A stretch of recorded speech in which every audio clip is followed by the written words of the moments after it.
नमस्कार, मैं DC Hisar doctor Priyanka Soni बोल रही हूँ। कल 4 मई से हमारे हिसार जिले में, क्योंकि अभी ऑरेंज जोन में आ चुका है हिसार जिला, तो काफ़ी सारी रियायतें गृह मंत्रालय के द्वारा दी गई हैं, जिसमें प्रमुखतः जो ऑटो रिक्शास हैं, साइकिल रिक्शास हैं, इनका मूवमेंट जो है हमारे सिटी में स्टार्ट हो सकता है। जितने भी कार्स हैं उससे भी लोग ट्रैवल कर सकते हैं। इन तीनों ही कंडीशंस में आगे एक ड्राइवर और पीछे केवल 2 सवारी ही बैठ सकती हैं। स्कूटर्स और बाइक पे केवल 2 व्यक्ति ही बैठ के सफर कर सकते हैं। इसके अलावा जो सैलून्स हैं, बार्बर शॉप्स हैं, स्पा हैं, वो भी खुले रह सकते हैं।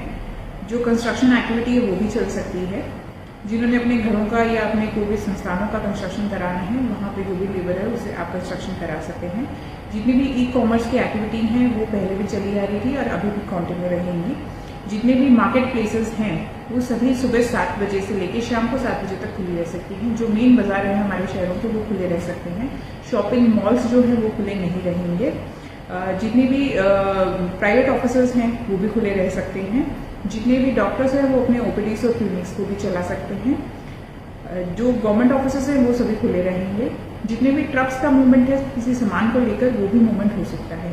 इन सभी चीज़ों में जो मेन पॉइंट है वो है सोशल डिस्टेंस को रखना पड़ेगा ध्यान में। सोशल डिस्टेंस किस प्रकार से ध्यान रखना वो मैं आपको एक बार विस्तृत रूप से बता देती हूँ। एक दुकान में एट ए टाइम 5 से ज़्यादा कस्टमर ना हो, और यदि दुकान छोटी हो तो उसमें 1 या 2 से ज़्यादा कस्टमर्स ना हो। चाहे ओपीडी चला रहे हों या हॉस्पिटल चला रहे हों, उसमें सोशल डिस्टेंसिंग का खास तौर पे ख्याल रखा जाना चाहिए। जो भी व्यक्ति बाहर निकलता है घर से बाहर, उसे अपना फेस कवर करना पड़ेगा, चाहे वो दुपट्टे से करे या मास्क से करे या वो गमछे से करे या रुमाल से करे। इसके अलावा हर एक जो कमर्शियल इस्टेब्लिशमेंट है उनसे अनुरोध करेंगे हम कि आप अपने इस्टेब्लिशमेंट के अंदर सैनिटाइजर अवश्य रखें। समय समय पर जो आपके फ्लोर है उसकी सैनिटाइजेशन कराएं, जो डोर हैंडल्स है उनकी भी सैनिटाइजेशन कराएं। और यहाँ तक भी मैं कहना चाहूँगी कि आप अपने गेट्स को यदि खुला रखेंगे तो वो ज़्यादा बेहतर रहेगा, क्योंकि बार बार गेट खोलने और बंद करने में जो लोग उसे टच करते हैं तो उससे जो कीटाणु है उनका फैलने का खतरा ज़्यादा रहता है। अभी एसीज का उपयोग कम से कम करें, क्योंकि एसी में यदि एक बार कीटाणु आ जाते हैं तो वो बहुत लंबे समय तक रहते हैं। इसके अलावा जो हमारे शॉप्स हैं उनको आपस में इस प्रकार से टाई अप रखना चाहिए कस्टमर्स के साथ कि उनकी दुकान में कभी भी रश ना हो। एक और बात जो मैं आप सबको बताना चाहूंगी कि ये जो सभी रियायतें हैं ये केवल तब तक है जब तक हमारा हिसार जिला ऑरेंज जोन के अंदर है। जैसे ही हमारा जिला रेड जोन में आएगा, जो कि हर एक हफ्ते में बदली जाएगी जो हमारी कंडीशन है, तो हाँ ये सभी एक्टिविटीज बंद हो जाएंगी। और यदि हमारे जिले में आगे आने वाले समय में कोई भी केस नहीं आता तो हो सकता है हमारा जिला ग्रीन जोन में भी आ जाए और ये सारी एक्टिविटी और भी खुले रूप से चलने लग जाएंगी। इन सब एक्टिविटी जो कि परमिटेड हो चुकी हैं 4 मई से, इनके अलावा बहुत सारी ऐसी एक्टिविटी हैं जो टोटली बैन रहेंगी। प्रमुखतया इसमें से शाम को 7 बजे से लेकर सुबह 7 बजे तक पूरे जिले में कर्फ्यू रहेगा। कोई भी व्यक्ति किसी भी कारण से बाहर नहीं निकल सकता एक्सेप्ट मेडिकल इमरजेंसीज। कहीं पर 5 से ज़्यादा लोग इकट्ठे नहीं हो सकते हैं। बाहर पब्लिक में निकलने पर फेस अवश्य कवर करके रखना पड़ेगा। जो 65 साल से ऊपर के लोग हैं, जो गर्भवती महिलाएं हैं और जो ऐसे लोग हैं जिन्हें किसी भी प्रकार की पहले लंबी बीमारी चली आ रही है, जैसे कैंसर के पेशेंट है, शुगर के, बीपी के, सो एज टू से डायबिटीज और हाइपरटेंशन के, अस्थमा के, रेस्पिरेटरी प्रॉब्लम्स के, और जो बच्चे 10 साल से छोटे हैं इन्हें घर पे ही रहना कंपल्सरी है। ये लोग किसी भी सूरत में बाहर ना निकले एक्सेप्ट फॉर हेल्थ कंडीशंस। किसी भी प्रकार का बस या ट्रेन का मूवमेंट हमारे जिले से नहीं होगा। किसी भी प्रकार का इंटर स्टेट मूवमेंट हमारे जिले से अलाउड नहीं होगा एक्सेप्ट सीरियस मेडिकल कंडीशंस। सभी प्रकार के school, colleges, pre schools, educational institutions, coaching institutions सभी बंद रहेंगे। ये सभी लोग ऑनलाइन लर्निंग के माध्यम से अपने जो स्टूडेंट्स हैं उनसे जुड़ सकते हैं।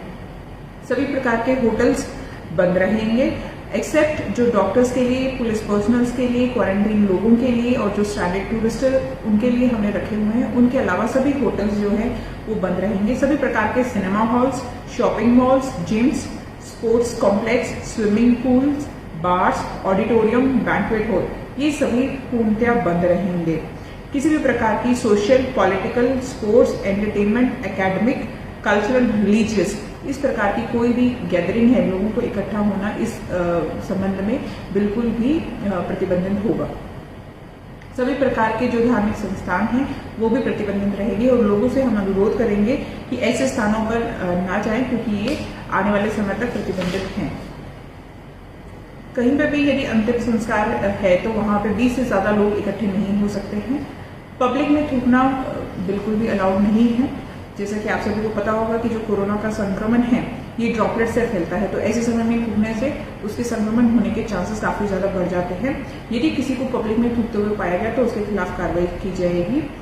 और जहां तक हो सके मैं सभी लोगों से अनुरोध करना चाहूंगी कि वो हर आइटम की होम डिलीवरी पे प्रेफरेंस दे। होम डिलीवरी करने वाले व्यक्ति की डिलीवरी करने के बाद वो जो आइटम देके गया है उसको भी सैनिटाइज करके फिर उसको खोलना शुरू करें। और सिमिलरली जो दुकानदार हैं उनसे भी मैं सबसे कहना चाहूंगी कि आप बार बार अपने डोर हैंडल्स को सैनिटाइज करें। जब भी कोई ग्राहक आपकी दुकान में आते हैं तो उनके हाथ सैनिटाइज कराएं। जब वो आपका प्रोडक्ट ले और उसके बाद पैसे दे उसके बाद में अभी आप हैंड सैनिटाइज कराएं, क्योंकि जो करेंसी है उसके माध्यम से भी कीटाणु एक्सचेंज हो सकते हैं। जो सब्जी मंडियां हैं वो भी सुबह 7 बजे से लेकर शाम को 7 बजे तक खुली रहेगी। लोगों से मैं ये अनुरोध करना चाहूंगी कि आप अपने घरों में ही जो रेडी वाले आ रहे हैं सब्जी देने, सबसे पहले उन्हीं से ही सब्जी लें, क्योंकि सब्जी मंडी में जैसे कि आपने सुना होगा और जिलों में कई सारे केसेस पाए गए हैं और बहुत ज्यादा संक्रमण फैला हुआ है। ऐसे समय में जो सब्जी मंडी है वहां पे जाना खतरे से खाली नहीं है। आप अपने घरों पे रहे और प्रशासन के द्वारा जो रेडी वालों को पासेस दिए हुए हैं वो ऑलरेडी आपके एरियाज में आ ही रहे हैं और आगे भी आते रहेंगे। उनसे ही सब्जियां लेना प्रेफर करें। जहां तक हो सके स्टे एट होम की ही पालना करें। जितना जरूरी हो उतने ही आवश्यक काम के लिए घर से निकले और सीधा वापस घर ही आए। घर में एंटर होने से पहले अपने हाथ और मुंह को अवश्य धो ले, ताकि बाहर से जो कोई भी संक्रमण है वो आपके घर परिवार में ना फैल सके। आप सभी हिसारवासियों से मैं अनुरोध करना चाहूंगी कि सभी लोग आरोग्य सेतु ऐप जो है उसका डाउनलोड करें। जो ये रियायतें सरकार के द्वारा दी गई हैं इसके चलते आशा है कि आगे आने वाले शुरू के 1-2 दिन थोड़ा रश हो सकता है बाजारों में। तो लोगों से अनुरोध करूंगी कि आप यदि आवश्यक ना हो तो बुधवार से अपने घरों से बाहर निकलने की कोशिश करें। जिन्हें अत्यंत आवश्यक है वो सोमवार और मंगलवार में निकले, और अन्यथा क्योंकि इन दिनों में हो सकता है थोड़ा रश हो बाजारों में और आपको संक्रमण के भी चांसेस ज्यादा रहेंगे, तो आगे बुधवार के समय में आप बाहर निकले। और जो आपके शॉपकीपर हैं उनसे एक बार कॉल करके आप वहां की स्थिति जान लें। यदि वहां रश कम हो तभी अपने घरों से बाहर निकले। और शॉपकीपर से भी मैं अनुरोध करना चाहूंगी कि आपकी दुकान पे ये सभी जो हमारे नेशनल डायरेक्टिव्स हैं, जो सरकार के दिशा निर्देश हैं, चाहे सैनिटाइजेशन को लेकर है, फेस मास्क को लेकर है, सोशल डिस्टेंसिंग को लेकर है, इन सब की आप दृढ़ता से पालना करें। यदि आप पालना नहीं करते और यदि ये पाया जाता है कि आपकी दुकान में बहुत ज्यादा रश हो रहा है, मिसमैनेजमेंट हो रहा है, तो ऐसे केसेस में आपकी दुकान को आगे आने वाले समय तक बंद कर दिया जाएगा। मैं आशा करती हूँ कि हमें ऐसा कोई कठिन कदम उठाने की आवश्यकता नहीं पड़ेगी। लोगों से ये कहना चाहूंगी कि जहां तक हो सके आपस में मिलना जुलना कम से कम रखें। जितना आवश्यक हो केवल उतना ही रखें। जो प्राइवेट ऑफिसर्स हैं उनसे भी अनुरोध करना चाहूंगी कि जहां तक हो सके आप अपने एम्प्लॉयज को वर्क फ्रॉम होम की ही परमिशन दें। उनको अनावश्यक रूप से अपने ऑफिस में ना बुलाएं, इससे संक्रमण फैलने के चांसेस ज्यादा बढ़ जाते हैं। आने वाले समय में हमारे हेल्थ वर्कर जो हैं वो सभी एरियाज में सर्वे कर रहे हैं। मैं चाहूंगी कि आप सभी लोग उनका कोऑपरेशन करें। वो सब आपके स्वास्थ्य की जानकारी लेने के लिए आ रहे हैं और आपके स्वास्थ्य को अच्छा रखने के लिए आ रहे हैं। उनका पूरा आप सहयोग करें।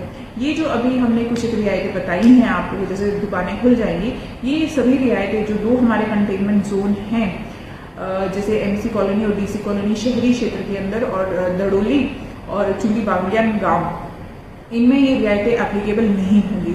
इन क्षेत्रों में कोई भी दुकानें नहीं खुलेंगी और किसी का भी मूवमेंट भी अलाउड नहीं होगा। केवल जो स्पेशल पास धारक है वही लोग यहाँ पे आ पाएंगे या जा पाएंगे।